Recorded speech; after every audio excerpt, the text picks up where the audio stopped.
Christ's titles. For so long, I had seen Christ as a distant, benevolent figure.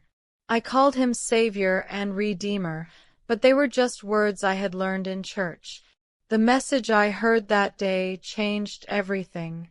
It wasn't a lecture. It was a revelation.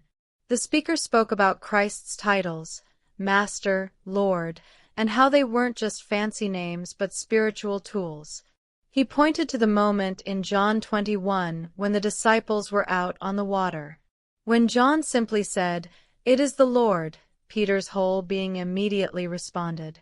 He didn't stop to think. He just acted. He threw himself into the sea to get to Jesus. That resonated deeply with me. I realized that my faith had been purely intellectual. I had all the facts stored in my head, but I hadn't actually exercised them. I was like the man who owned a car but never drove it. The message made me see that knowing Jesus's titles wasn't about memorizing a list, it was about activating a relationship. Then came the part about the water from Christ's side. I had always seen that as a minor detail, a gory footnote in the crucifixion story. But the speaker explained that even this seemingly small detail was packed with meaning, a witness to the truth of our redemption. It was like a light turning on. I had been so focused on the big picture of salvation that I had missed the profound beauty in the small things. I began to see that every detail of Christ's life, from his birth to his resurrection, was a carefully placed piece in the grand puzzle of my salvation. Finally, the message brought me to a halt with the challenge to honor Christ's full identity.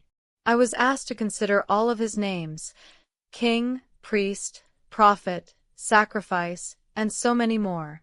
I had been guilty of jumbling them all together, reducing him to a single, generic role. I felt a pang of shame as I realized how I had been slighting the very one who gave everything for me. It was like telling a decorated general, "I'll just call you sir." I was failing to give Christ the full glory and honor he deserved. In that moment, I understood that I was called not just to believe in a Savior but to honor my King, to trust my prophet, and to rely on my advocate. It wasn't just head knowledge anymore, it was a heart conviction.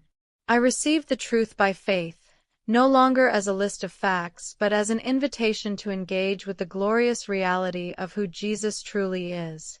My prayer shifted from, "Thank you for dying for me," to, "Lord, I want to know you in all your offices and titles, so that my heart may be filled with reverence and love." And with that simple prayer, my faith was no longer an academic pursuit but a living, breathing exercise.